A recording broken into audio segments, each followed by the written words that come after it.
Shalom Aleihim. Berjumpa lagi dengan saya pada perenungan hari ini, hari Minggu tanggal 14 Juli 2024. Kembali saudara, sudahkah di pagi yang cerah ini kita bersyukur di dalam doa kepada Tuhan Allah kita yang selalu memberkati kita, dan sudahkah kita memberi senyuman dan sapaan kepada sesama kita. Kita awali perenungan pagi hari ini dengan tanda kemenangan. Dalam nama Bapa dan Putra dan Roh Kudus. Amin. Kita diutus untuk membawa damai. Bacaan liturgi hari ini diambil dari bacaan pertama Amos 7 ayat 12 sampai dengan 15. Bacaan kedua Efesus 1 ayat 3 sampai dengan 14. Dan Markus 6 ayat 7 sampai dengan 13. Saudara-saudaraku yang terkasih di dalam kasih Kristus, saya, saudara, dan keluarga pernah dilayani oleh beberapa pelayan Tuhan yang datang ke rumah saya. Sebagai pelayan Tuhan, seharusnya saudara, kita dapat menyampaikan kabar sukacita Injil dan juga dapat membawa kedamaian dalam hati kita dan keluarga yang dilayani. Nah, saudara, apa yang saya dapatkan dari hamba-hamba Tuhan yang melayani saya di rumah? Pelayan hamba Tuhan ini, saudara, seolah-olah bernubuat, saudara, bahwa dalam rumah saya banyak berhala, salib yang ada korpus dianggap berhala dan harus diturunkan. Dan juga mengatur-ngatur kehidupan kita, saudara. Apakah itu sungguh nubuat dari Allah Tuhan kita, Yesus Kristus? Nyatanya, saudara yang terkasih, kami sekeluarga tak nyaman, tak ada damai atas pernyataan-pernyataan mereka. Kami pun berdebat dan bertengkar, dan akhirnya saudara kami usir. Sama halnya respon yang ditujukan oleh Amazia, imam di Betel, atas pemberitaan Amos, nabi utusan Allah. Amos bernubuat Yerobeam akan mati dibunuh oleh pedang, dan Israel pasti pergi dari tanahnya sebagai orang buangan. Amos 7 ayat 11. Ini sungguh nubuat dari Tuhan Allah, saudara. Tapi Amazia tak terima. Tentunya apa yang disampaikan Amos, saudara, membuat Amazia marah, meresahkan bangsa Israel. Dan akan tampak terlihat bahwa Amos menentang raja dan bangsa Israel. Padahal Amos hanya menaati perintah Allah, menyampaikan apa yang menjadi pesan Allah. Tidak untuk menentang raja ataupun untuk mencari makan seperti yang dikatakan Amazia. Pergilah, nyala ke tanah Yehuda, carilah makananmu di sana dan bernubuatlah di sana. Amos 7 ayat 12. Namun saudaraku yang terkasih, kita lihat Amos merendahkan dirinya dengan mengatakan bahwa ia bukanlah nabi dan hanya seorang peternak dan pemungut buah ara.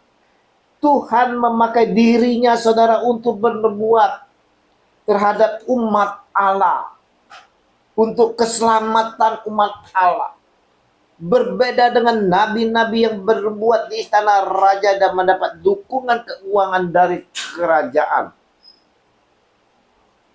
Seperti halnya Amos yang dipakai Tuhan Allah, saudara yang terkasih.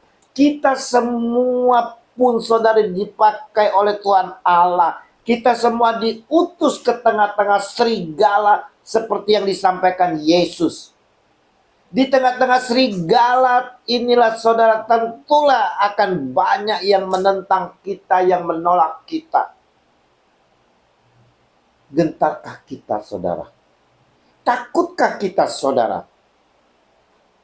Yang diperlukan kita supaya mereka yang tadinya menolak, mau menerima kita kita, saudara, yaitu adalah kerendahan hati kita. Merendahkan diri seperti halnya Amos yang mau merendahkan diri. Sesungguhnya saudaraku yang terkasih, saudara-saudara kita di luar sana membutuhkan Tuhan, saudara. Tapi mereka tak dapat menjumpai Tuhan. Karena hatinya telah tertutup oleh perbuatan-perbuatan mereka. Mereka tak kenal Tuhan. Karena tak ada yang memperkenalkannya. Untuk itulah saudara, kita diutus kepada mereka, memperkenalkannya siapa Tuhan itu dan bagaimana kasih Tuhan Yesus itu. Para murid dalam kisah Injil hari ini diutus oleh Yesus untuk mewartakan kasih Tuhan, saudara. Sebelumnya mereka sudah mengenal dan mengalami Allah dalam hidup melalui perjumpaan pribadi dengan Yesus. Mereka tidak mengandalkan fasilitas duniawi karena Tuhan adalah penyelenggara bagi hidup dan pewartaan mereka. Kebebasan dari keterikatan akan barang, saudara, dan perkara-perkara duniawi memungkinkan kita semua mewartakan Tuhan secara lebih terfokus.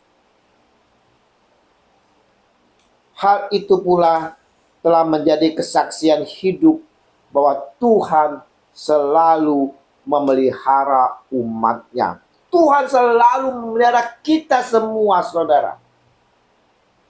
Demikianlah kita semua diutus untuk menyampaikan kabar sukacita Injil ini. Menyampaikan kasih Tuhan yang telah kita alami sendiri. Memberi terang dalam kegelapan hidup mereka, saudara. Dengan kesaksian hidup kita, kita sampaikan agar saudara-saudara kita ini semua yang hidup dalam kegelapan mendapat pencerahan. Mendapat pencerahan, saudara, dan terang Kristus. Mereka merasakan aliran kasih Kristus Tuhan kita dan mau bertobat serta mengikuti Yesus. Regi hari ini, saudara, mau kembali mengingatkan kepada kita semua, saya dan saudara yang adalah pengikut-pengikut Kristus, bahwa kita semua diutus. Kita semua diutus, saudara. Kita diutus di tengah-tengah serigala yang tentunya banyak tantangan yang akan kita hadapi. Kita ditolak, mungkin juga disesal, diadukan ke pengadilan. Tapi saudara, tetaplah kita tegar dan kuat di dalam Kristus Tuhan kita. Seperti Nabi Amos yang diutus Allah, dia tetap teguh dengan merendahkan diri. Mari saudara-saudara yang terkasih, di mana saja saudara berada, kita mau responi, saudara, undangan Kristus yang mengutus kita ini. Kita mau selalu mempersiapkan hati kita, saudara, dan juga harus bijak serta penuh hikmat dalam menjalani perutusan ini. Yang terpenting, saudara yang terkasih, ini sangat terpenting, saudara, kita mau minta selalu urapan Roh Kudus agar kita dikuatkan dan dimampukan untuk menjalani perutusan ini dengan penuh damai dan sukacita. Sehingga apa yang kita kabarkan, kita sebarkan, dapat membawa kedamaian bagi mereka. Kemuliaan kepada Bapa dan Putra dan Roh Kudus, seperti pada permulaan, sekarang, selalu, dan sepanjang segala abad. Amin. Dalam nama Bapa dan Putra dan Roh Kudus. Amin. Selamat berhari Minggu. Mari kita persiapkan hati bersama keluarga kita untuk menyambut Tuhan kita di dalam perjamuan Ekaristi.